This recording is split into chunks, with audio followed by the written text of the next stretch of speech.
I'm shirtless, as you guys may see,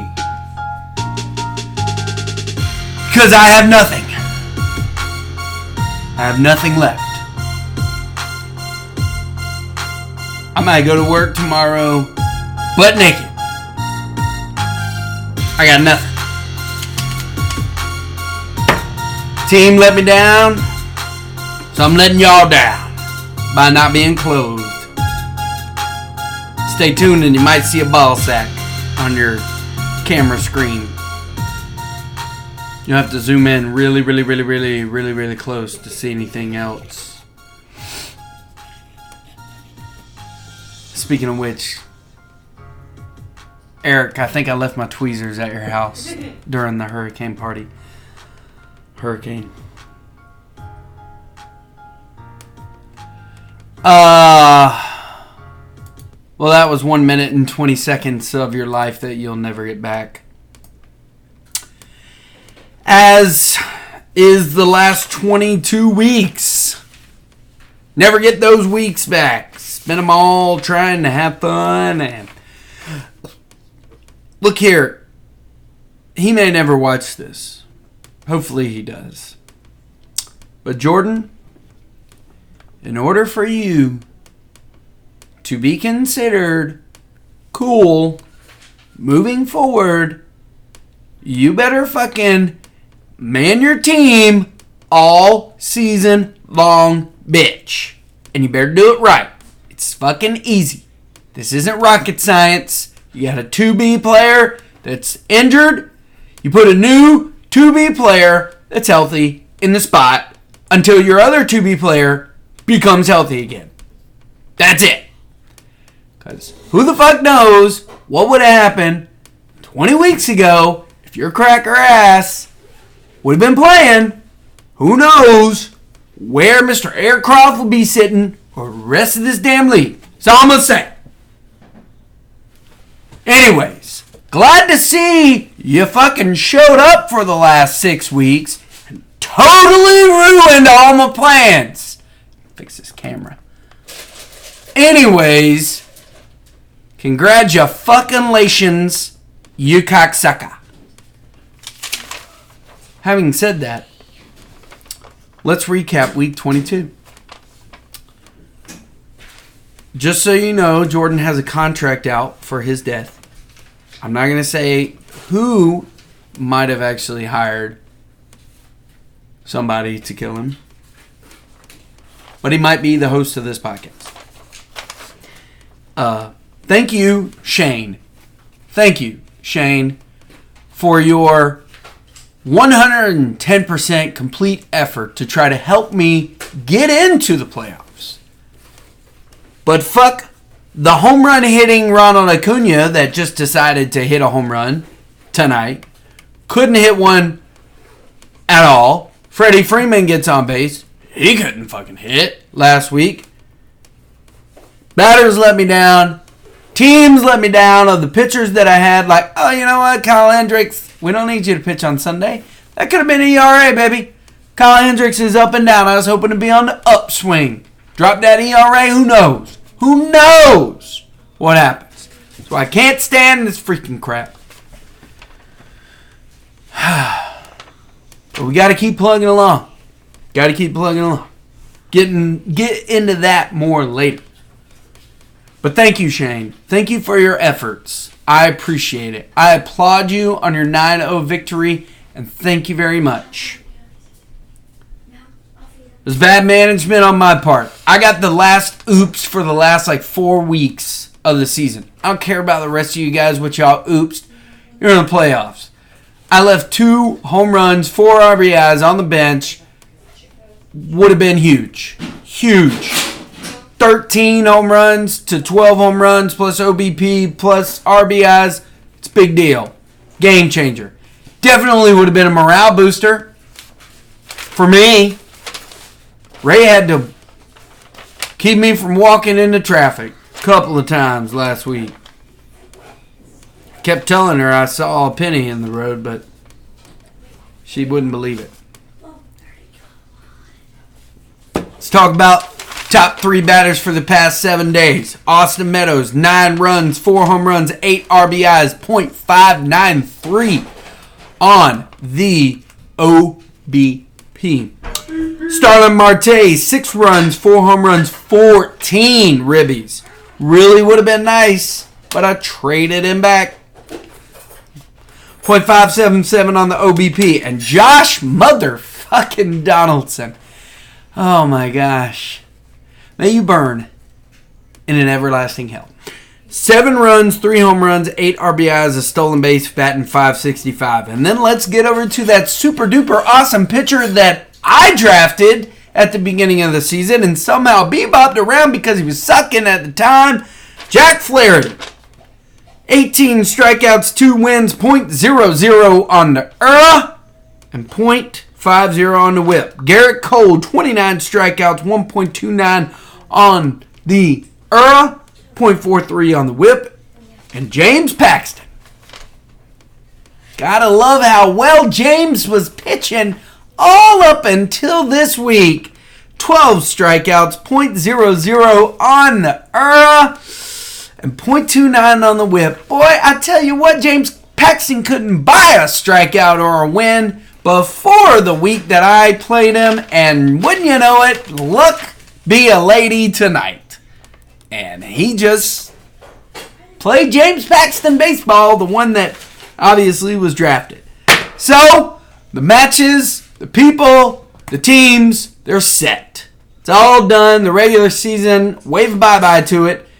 The championship bracket is as follows. And wouldn't you know it, good old Walker jumps right in there in week 22 and by half a game just gets a bye week. You know, just smile on your people. Just, you know, yeah, fuck that guy. So, Robbie and Bill going at it. Rally Monkeys getting a sit back, crack his knuckles. Red Sox Nation, tripping Billies, going at it, and swinging and missing. Sitting back, probably carried, a 13-week number 1 spot. I just keep looking back at a 10-0 victory on a guy named Jordan that just couldn't seem to figure out how to set a goddamn roster. My God. But now he's a fucking expert. Man, little engine that could. He's going to be on CBS and all the major networks on fantasy baseball today moving forward. He's a great analyst now. Douchebag. Last time I ever asked somebody to be in a freaking baseball league. Consolation bracket is as follows. D's Nuts and Nicole's team got the byes. Harry Pair of Testicles and Fenway Sluggers going at it. And Rayford Peaches and making a run for T6. Who the fuck knows what that even means? Jordan, that's right. Fuck Jordan, that's all I'm saying. So 4 teams, take a break, watch your team, do the best baseball they'll ever do, and then next week they'll suck. Yay! Alright, so I had a conversation today. We are now moving forward. I will preview the season remaining matchups as they move along.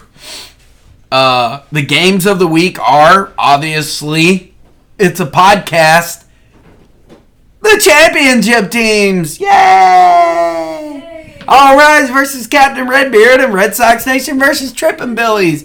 Yay! Okay, so we know who the games of the week are. And if you don't know who the best players in the league are, meaning the players, well, ask Jordan because he knows how to maneuver all this stuff online and stuff, so just ask him. But, had a conversation with our league commish today. Clearly and obviously, a lot of ideas are being thrown around for how to do scoring next year. Should we throw out saves and holds? Should we throw out stolen bases? How will we even out the scores? So those ideas are out there. Shane's going to have a busy offseason because he's going to have to figure out what to do. But last night, while sitting in my sorrowful box of tissues, laying right next to Ray. I looked over and I said, fuck baseball. I'm not going to watch any more of it. I'm not going to be a part of it. I'm not going to set my roster. I don't give a shit. If I'm not in the playoffs, then what am I doing? Then it hit me. There needs to be a reason to compete and pay attention to your team in the consolation. I may or may not have ever said this. And let me pump your brakes, everybody out there, real quick, because I know what some of you are saying. Well, now he's in the consolation. Now he wants to be a little whiny-ass bitch and come up with an idea. So what? I didn't hear none of y'all coming up with ideas, and now I'm down here with y'all, bitch ass. So now I want to have a reason to play. Because if we're only in it to play 22 weeks, then why are you here? So, I called up the commission. Now, you apparently use 2 phones instead of 1. So, I called up the commissioner. I said, look here, guy, also known as Shane. I've got 2 things, there's the fingers, 2 coming at you. I want you to listen up. Put down your plumber tools and listen. And he was very receptive. I do appreciate his listening abilities very well. So, first of all, we've got this trophy out there. I'm very proud of it. Everybody wants it. A lot of people are fiending for it. Only one team will have it in their home for the rest of the offseason and into next season. The Franklin. Spray painted gold. Written in blood. It's very good. Anyways, so that's the prize, the trophy for the championship winner. All hail the holder of the Franklin. But the consolation winner, well, we're down there. Because I'm down there, we got nothing to hold on to. Nothing to celebrate being in the bottom 7. Yet, we get a champion. We get a bracket. We have to continue playing. Our players are still playing baseball. Our roster still needs to be set. So there needs to be a motivational tool, in my opinion, that a consolation person, such as myself, should want to strive for. So this is a prototype. It's a can of beans. This is kidney beans, not actually the can of beans that I was hoping for, but it's beans nonetheless. So, we have the Franklin and beans. Frank and beans. So, you're going to be chasing after, and I'm going to doctor this up. Obviously, I'm not bringing Dakota's freaking can of beans to the next draft party. We're going to spray paint this bad boy. We're going to put some nice little decorative. I got an artsy lady in the house. Her name's Ray. You might have met her. I don't know. She's going to help me decorate a can of beans. Might even be bigger than this. But the consolation prize is going to be a can of beans. Now, you might be saying that's pretty fucking stupid. Why would I want to have a can of gold beans for an entire offseason and into the next season? Well, that's where point number 2 came into play with old Shane. I said, there's gotta be more than just a can of beans for you to be chasing after. And I said, here's the other thing that you do with beans. You grow them. And here's what I mean. Take these magical beans. You cash them in at the draft party for, and here's where it gets interesting. I had 2 ideas come at me. So you win the consolation. Yippee-ki-yay, you're 7th place. All hail you. But you're looking up at who's ever in the top 6 and the number 1 place. So I said we got to chase more than just a trophy. There's got to be more than just that. There's got to be a motivation for the bottom 6, and there's got to be a big prize for the top. So other than carrying this trophy and being all high and mighty with it, you need to also be able to do something with your can of beans. And you need to be able to cash in on it, saying, look, you know what? I made 7th place out of us top 12. I want to cash in on this. Okay, so what is your magical prize? Well, I had 2 ideas pop in my head. Number 1, and this is where it gets a little dicey. Some of you bitches out there would be complaining. Because if you win number 1 in the league, you're going to be like, well, I think I should get this prize. So pump your brakes. Hold on a second. But here's the prize. You cash in your magical beans for winning 7th. I'm going to keep using this prop of magical beans and showing it to you.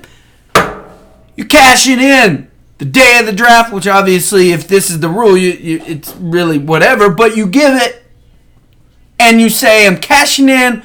I want the number 1 draft pick. You get it. You won 7th place. Here's your number 1 draft pick. I'm pausing because I want you to think about it. You just won 7th place. That's a big prize to chase after and to continue to play and be a part of the chat and be a part of everything that's going on for 3 more weeks in hopes that you win 7th place. Now, obviously, you can't make trades and you can't pick up any players. But if you win 7th place, you've got a reason to be, all right, look, next season, this, in my opinion, would be something that keeps the league members concurrent into the next season. Because if you win 7th place, i.e. Jordan, new guy, Sean, new guy, guys that have wanted to leave before Nicole, new girl, and people that have wanted to maybe leave in the past, Ray, Reader. Well, if you win 7th place, whoa, wait a minute, you can't leave. There's a chance you could draft Ronald Acuna, Mike Trout, Max Scherzer in the 1st round, baby. It's a big reason to stick around. Next season, motivational tool, right? Get your can of beans, cash it in for some magic. Maybe. Or my other idea. And I haven't left out the leader in my brain of what to do. But if you won 7th place, you got your magical beans to celebrate. Well, guess what? Now you get to cash that in for whatever spot you want in the draft. Whether it be 2nd or 12th. Some people like to look at the draft and say, you know what? I bet I could get a really good batter in 12th in the round. Who went round 12? Let me see. Hold on a second. Let's see the draft results. Just get this to you real quick. All right, so in our draft, the number 12 player was Rafael Devers. Drafted by me, of course. And the number 13 player was Jesse Winker. Okay, drop the fucking ball on that one. I thought I drafted Josh Bell too. Oh, hold on a second. I'm looking at mine, not the entire leagues. Ooh. Okay, so 12th was JD Martinez and number 13 was Aaron Judge. No, that is not it either. What am I looking at? No, that might be right. Christian Yelich went for... Where is the draft results? Pre-draft rankings, draft analysis, draft results. That's what I want. Where is that at? All right, so here we go. Round 1, at the end of round 1, Jacob deGrom was picked 12th. And at the start of round 2, Nicole took Trey Turner. Other than the injury that happened to Trey Turner, that would have been probably some pretty damn good output. Or you could cash in and say, no, I want pick number 2. Granted, if you pick number 2, you got to wait a hell of a long time to come back around and pick somebody else. So again, that's a motivational tool. You cash in your beans at the beginning of the season. You tell Shane, I'm cashing this shit in. I want number 2. So obviously I said number 2 or number 12 because... well, what's going to be the consolation or the prize for who wins number 1? Should it be the number 1 pick? Or should it be flip? So, my ideas, let me recap, that I posed to Shane was okay. We're going to have 2 winners. One winner in the consolation, one winner in the championship. Both of those guys, in my opinion, should be rewarded for their efforts. One may get the opportunity to pick number 1 in the league. The reason why I didn't come to the idea of, well, it should be the championship winner is, come on, man.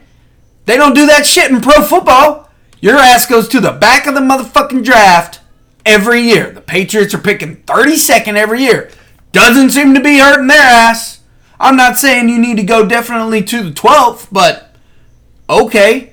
And not to mention, Mike Trout was drafted by Fenway Sluggers. Where's he at now? That bitch was on my team by week 2. He's now on Bill's team. So just because you draft a player doesn't necessarily mean that you're going to hold on to him or not trade for more. You're going to have a hell of a lot of trade value if you draft somebody like Ronald Acuna or Mike Trout. But I digress. Backing up. So, if you won 7th place, you cash in your beans for what you feels like a sure thing, Magical Mike, or whoever you want if you get the first pick in the draft. Or you get the choice of choosing where you draft behind number 1 because number 1, the number 1 team in the league, got to be number 1. Or vice versa. They won number 1, so they get to pick where they draft. Sound fair? That's the only thing that we have to wager, in my opinion. You know, what can we offer other than a trophy? We've always done pretty much a random draft, and I feel like let's motivate the people down at the bottom to continue to play moving forward. That might be a reason why we can't keep anybody concurrent, because when they get into the 7th place, when the same top 6 teams are always up at the top, they're like, well, why do I want to keep playing in this league? This shit sucks. I don't want to come back anymore. Bill last year was not in the playoffs. He just got in by the skin of his teeth. If he wins first place, might be a reason for him to stick around one more year if he gets the first pick in the draft next year. I'm just saying. I'm spitting ideas. Shane wanted me to pose it to y'all. He listened. He was receptive. I'll tell you, he was negative toward one, and that made me switch gears and say, hey, let's do this. Maybe this could be a good idea. Okay? So, I think Shane's open to ideas. Maybe it could be one of those things where if I got my magical beans, we do the random draft, just randomize it, and then they say, I'm cashing in my magical beans, and I'm taking number 1 spot. They take it from somebody. I don't know, that might piss somebody off really, but I mean, that's an idea. No, I'm going to cash in my magical beans. I don't fucking know, but I just think it would be cool. I think it would be something that we could celebrate the 7th and the 1st place spot. So, that's it. We got the championship bracket underway. We got the consolation bracket underway. I hope that this sparks a huge conversation between you guys. It's not meant to piss you off. If nothing happens, you're still going to get your spray painted gold beans, whoever wins 7th place, and your nice little Franklin. But I'm just saying, I would like there to be something that we could reward other than a trophy. Also say, you know what? Not only did I win 1st place last year, but I also get to pick where I draft after homeboy cashes in his magical beans. Boom, that. I don't know. So anyways, that's my creative side. I hope you guys enjoyed my chest hairs along with this episode. We are almost 25 minutes in, so I'm going to get you guys out of here and on to watching football, baseball, and better things with your lives. That's all I have to say about that, obviously. Trying to think if there's anything else. Fuck you, Chris. Oh yeah, fuck you, Chris. Ah, shit. I have to hit the stop button on the